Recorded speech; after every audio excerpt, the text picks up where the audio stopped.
মাকে নিয়ে বাড়িতে চলে এলাম। তো এই যে বাড়িতে এসেই দেখছি নিচে রিয়া দাঁড়িয়ে আছে। রিয়া হচ্ছে আমার বৌদির ছোটো মামার মেয়ে।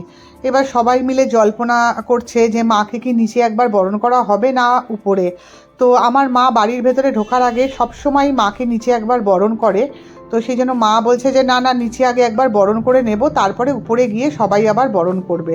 সেই মতোই মা একটা ছোট্ট বরণডালা নিয়ে চলে এসেছে, আর সবাই রেডি হয়ে আছে যে মা কখন বরণ করবে, তারপরে সুযোগ পেলে আবার সবাই বাকিরা বরণ করতে পারবে।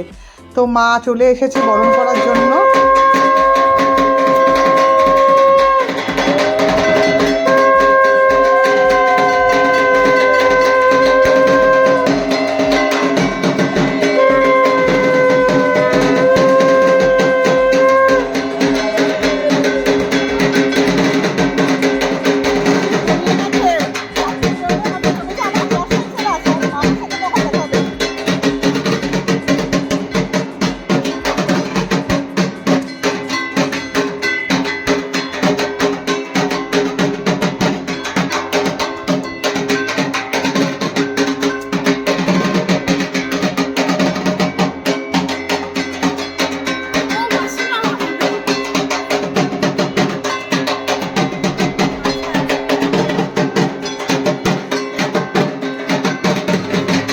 মার বরণ করা প্রায় হয়েই এসেছে, এবার বৌদি রেডি হচ্ছে বরণ করার জন্য। বৌদি দেখো আজকে কি সুন্দর একটা লাল রঙের গরদ পড়েছে, মানে লাল পাড় সাদা। এই গরদটা না আমি লাস্ট ইয়ার আমাদের পুজোর সময় বৌদিকে দিয়েছিলাম, তো তখন বৌদি পরেনি, মানে গরদটা একটু মরমরে শাড়ি জানো। আর এখন আজকে পড়েছে, প্রথম গরদটা আজকে পড়লো। তো বৌদি এরপরে মার পরে বরণ করবে। আর তারপরে আমার দাদার মেয়ে রাই, ও দাঁড়িয়ে আছে, ও কখন মানে ওর পরে ওর মার পরে ও বরণ করবে। আমাকে যদিও বলছিল, আমি বললাম না না, তোমরা এখানে বরণ করে নাও সবাই, আমি উপরে গিয়েই একেবারে বরণ করবো।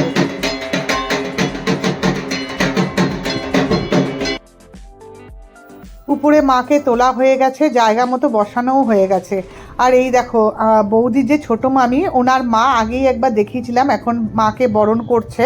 তো মা আমরা যেহেতু নিচেই বরণ করে নিয়েছিলাম, সেই জন্য বাকি যারা ছিল তারা উপরে এসে বরণ করছে। এই যে তোতন এখন বরণ করছে। তো আর সবাই এদিক ওদিক ঘুরছে, মানে চান্স পাবে কিনা সেটাই ভাবছে। তো মোটামুটি আমি তো সবাইকে বলছি সবার চান্স আছে আস্তে আস্তে। তো এরপরে আমার দাদার পালা। তো দাদার না সকালে মানে এত কাজ ছিল যে স্নান করে উঠতে পারেনি। তারপরেও মাকে তো নিয়ে এসেছে, তাই জন্য মা মাথায় গঙ্গা জল ছিটিয়ে দিয়েছে, আর দাদাকে বললো যে বরণটা করে নে, কিছু অসুবিধা নেই। কারণ এখনও তো মায়ের প্রাণ প্রতিষ্ঠা হয়নি, সন্ধেবেলা যখন ঠাকুরমশাই আসবেন তখন হবে। তো বরণ তো আমরা করতেই পারি। সেই মতোই দাদাও আবার বরণ করছে। তো এখন আবার দাদা আর বৌদি দুজনে একসাথে বরণ করছে, নিচেও করেছিল, দুজনে আবার একসাথে বরণ করছে। আমি একটু ভিডিও করছিলাম, আর ওই দেখো যে ফটোগ্রাফার রাখা হয়েছিল ওরাও বেশ ভিডিও করছে। আমি আবার ওদের বললাম যে একটু আমাকে ভিডিওগুলো দিও, তাহলে ভালো করে আমি একটু মানে রিলস টিলস বানাবো। আমার দাদার মেয়ে ওদিকে শাক বাজাচ্ছে।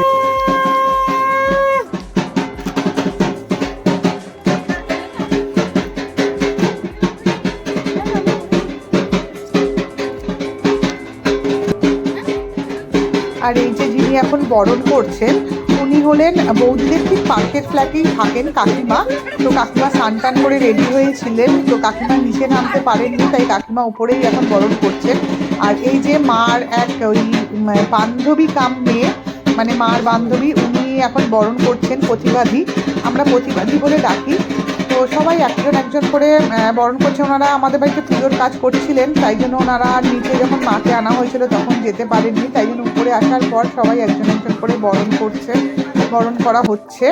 তো আর একে এই যে এখন যিনি বরণ করছেন দেখছো, ইনি না আমার বৌদির বন্ধু। উনি আসলে আসানসোলে থাকেন। তো আসানসোল থেকেই প্রথমবার জানো তো আমাদের বাড়ির পুজোতে এসেছে। আর ও এত ভালো, এসেই সবার সাথে মিশে গেছে। মানে ও তো শুধু বৌদিকে চিনতো আর দাদাকে চিনতো, কিন্তু এখানে এসে আমাদের সবার সাথে মিশে গেছে। আর এই যে সমাধি এখন এসেছে, মার আর এক বান্ধবী কাম মেয়ে। মা যেমন একটু আগেই বলছিল আমার সব মেয়ে। তো সেই সমাধি এখন আবার মাকে বরণ করছে। বরণের পর্ব মোটামুটি শেষই হয়ে গেছে, কিন্তু কেউ আর মায়ের জায়গা থেকে যেতে চাইছে না। মাকে জায়গা মতো বসানোর পর এত ভালো লাগছিল, তোমাদের কি বলবো। মনে হচ্ছিল না যে এই জায়গাটা থেকে যাই একটুও। তো চোখ তো ফেরানোই যাচ্ছিল না মায়ের কাছ থেকে। আচ্ছা, এইটা হচ্ছে আর এক বান্ধবী মায়ের। ওনারা সবাই এসেছেন আমাদের বাড়িতে, আসলে পুজোর কাজের জন্য ওরা প্রত্যেকবারই আমাদের বাড়িতে আসেন, সকাল থেকে থাকেন। তো অন্যান্যবার ওনারাই সব রান্নাবান্না করেন, কিন্তু এই বছর বামুন বউকে রাখা হয়েছে রান্নার জন্য। তো এনার সমস্ত জোগাড় যন্ত্র করে রাখছে যাতে বামুন বউ আসলেই রান্নাটা চাপিয়ে দিতে পারেন। আর এই দেখুন আমার বৌদি আর দাদা ফটো তুলতে শুরু করে দিয়েছে মায়ের পাশে বসে। আমাকেও ডাকছিল, এই যে আমার দাদার মেয়ে রাই, ও বসে পড়েছে। তা আমি বললাম যে হ্যাঁ আমিও তুলবো, আগে তোমাদের একটু ভিডিও করে নিই তারপরে আমিও তুলবো। যদিও এরপরে আমিও ফটো তুলেছিলাম, কিন্তু আমার আর নিজের ভিডিওটা করা হয়নি, তাই জন্য আর তোমাদের দেখাতে পারছি না, বুঝতে পেরেছো? তো ওরা ফটো তুললো একটুখানি, ফটো তোলা হয়ে যাওয়ার পর আবার মাকে এবার একটুখানি বসিয়ে আমি বললাম শোনো, মাকে অনেক ধকল দেওয়া হয়েছে, এবার একটু সবাই বসো।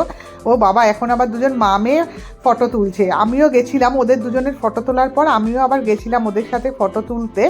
তো ফটো তুলে এমনি সোজা চলে গেছিলাম নিচে। আর ও বাবা, নিচে গিয়ে দেখি দেখো আড্ডার আসর বসে গেছে আমার বৌদির বাপের বাড়ির সবাই। এই যে ছোটো মামির মা, সেজো মামি, আমার বৌদির বোন মানে রিয়া, ছোটো মামির মেয়ে আর কি, রিয়া হচ্ছে আমার বৌদির ছোটো মামির মেয়ে।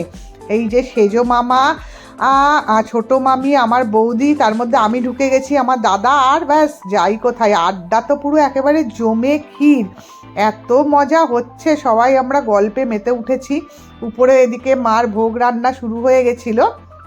তো আর মন তো বসছে না কখন সন্ধ্যা হবে, সবাই আলোচনা করছিলাম যে কে কী পরবো সন্ধ্যাবেলা, এই সব নিয়েই। আর সবাই আমি আবার যেহেতু ভিডিও করছিলাম না, সবাই হাই হাই করছিল। আর এই সেজো মামি না যা মজার মানুষ, কি বলবো তোমাদের, সেজো মামির সাথে কথা বললে তোমরা বুঝতে পারবে।